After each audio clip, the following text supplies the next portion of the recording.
Welcome to Guns, Guns, Gear, and Guns with Gary Gunderson. I am Gary Gunderson.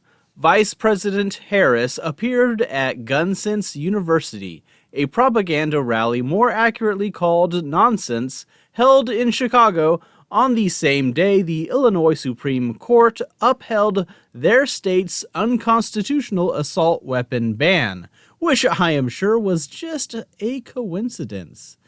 Picture of one of those Supreme Court judges unrelated. The format was an interview with softball questions posed by sycophants, and Harris still came out looking like a buffoon. And we don't have a moment to spare, nor do we have a life to spare on this issue. Not a moment to spare, let a life to spare. That's a t-shirt. That sure is. Very cool. Very cool. We're here in Chicago to celebrate the progress that we've made. We have a family friend where a moment of domestic abuse and easy access to a gun means that he will probably never walk out of a prison again. This is one of the most ridiculous framings of gun violence I have ever heard. Your family friend went to jail for committing some form of domestic violence, apparently. It's not because he had easy access to a gun. The gun is not to blame. He used a gun. It's not the One Ring tempting him into evil. What an absurd statement. And we cannot let them get away with politicizing this. So just register your folks to vote. Vote.gov. Vote.gov. Vote.gov.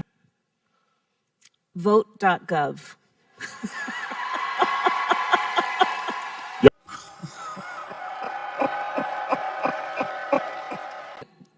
The right to be safe should be thought of as a civil right. And a human right, I heard somebody in the audience say, and it is about freedom, right? And including, and this is a very maybe simple point, but I think very important, the freedom to just be. To just be. Well, I want to just be with my AK-47, AR-15, RPG, and full auto MG, but I don't have the freedom to do some of that, and the rest of it you don't want me to have.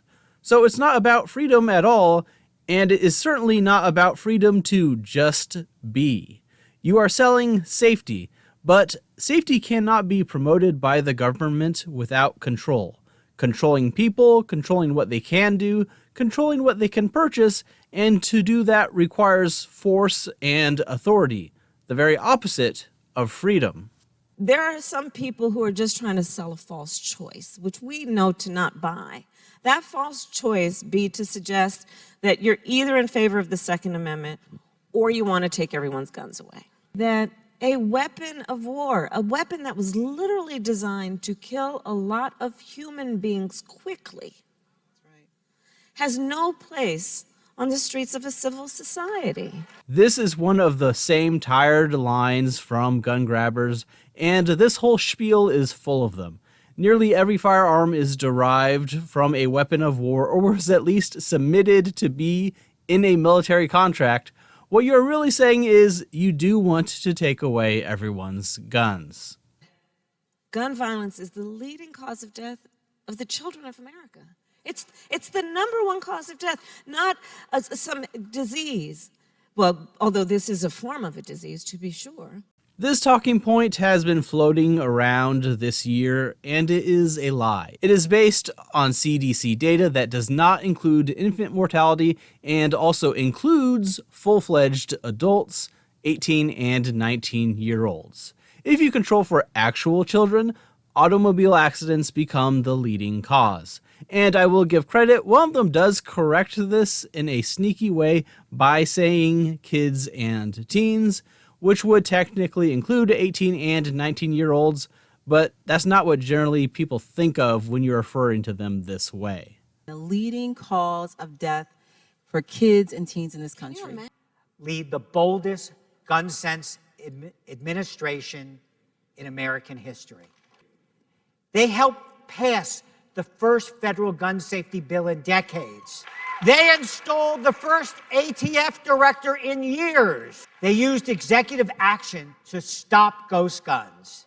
And they're making big investments in community-based organizations. It is historic and it is a drop in the bucket because we still have so much more to do. Even after patting themselves on the back with all these achievements, which include executive overreach, it's still not enough, not even a drop in the bucket. They will never be satisfied until the Second Amendment is no more and they have taken all your guns. And I believe in the Second Amendment, but I like how they just casually add a qualifier to a fundamental right without batting an eye. This is mostly common among FUDs who only hunt and use their so-called legitimacy as a gun owner to step all over gun rights, but gun grabbers of all types use this as a crutch to make themselves appear reasonable. This would be like saying, I believe in the First Amendment, but people can say things that hurt my feelings, and that should not be allowed. so much of this issue can be addressed by common sense, reasonable gun safety laws.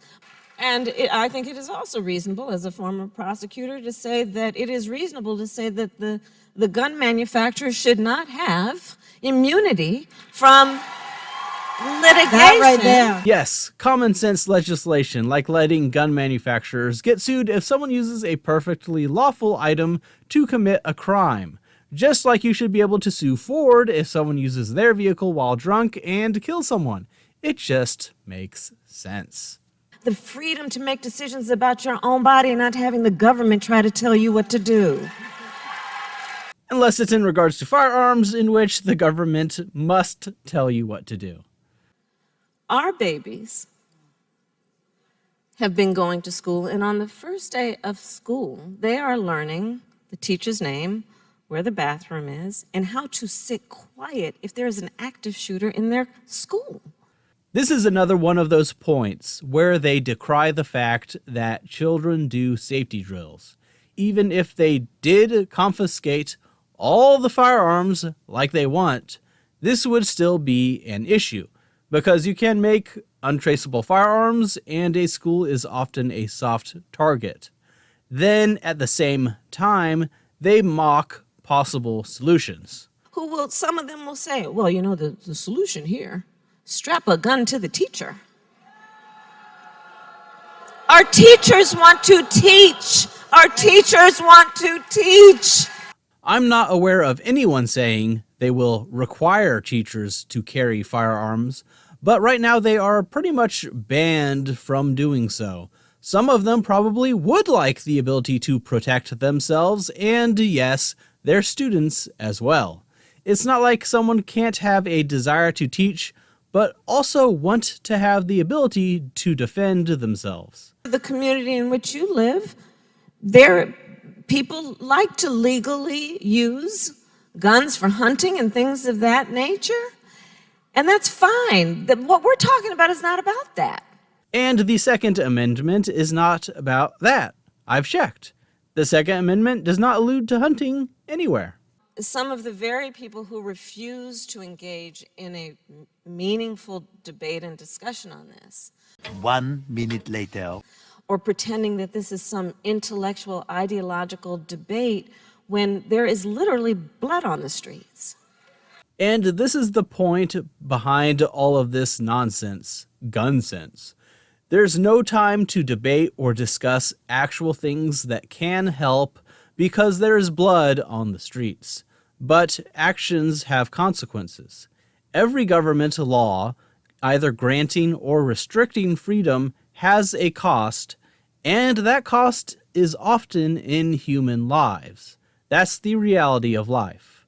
Around 37,000 people have died over the last 25 years due to increased highway speeds. Literal blood on the streets. For every 5 miles an hour increase in the speed limit, there is a rise in mortality of 8.5%. And yet, speed limits go up. Because people want to get places faster, because it's more convenient, because it reduces costs. There are a lot of reasons in favor of raising speed limits. I like a faster speed limit, but there is a cost. And yet, it's not as flashy as news footage of a mass shooting. It does not fill the people with fear. We've had people die due to red flag laws being enforced, people who were having their rights forcibly removed without breaking any law, and as these laws become more common and enforced, that will become more common. More blood due to governmental action. And yet, there is apparently no time to actually argue the reality of the situation. You must only act and not think. And Vice President Harris is the perfect embodiment of that. But I am just a guy on the internet. What do you think? Which of these arguments do you think is the most ridiculous and factually untrue? Let me know in the comments below. You can support this channel by joining my Patreon, where I will put all the money into making the channel better. I have other videos about gun-grabbing politicians saying dumb things as well, so please feel free to check those out. I also have a Discord channel that you can check out.